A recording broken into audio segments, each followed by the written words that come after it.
Hey, what's up guys? I'm going to replace this piece of crap 83 Ford Ranger original carburetor.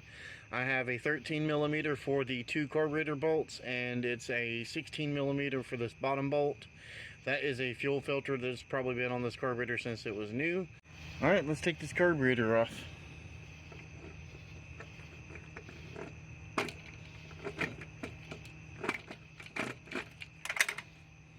Piece of crap. Junk. Alright, all the bolts are out. Let's see.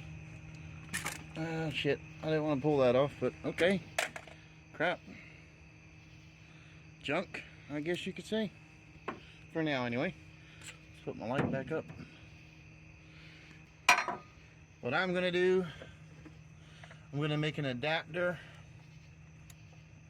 Get that stupid hose out my way. Stay out of my way, bro. Come on now. Stay down. There you go.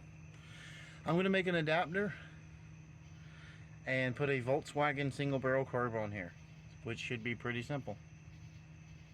I already ordered the carburetor and everything, so stay tuned.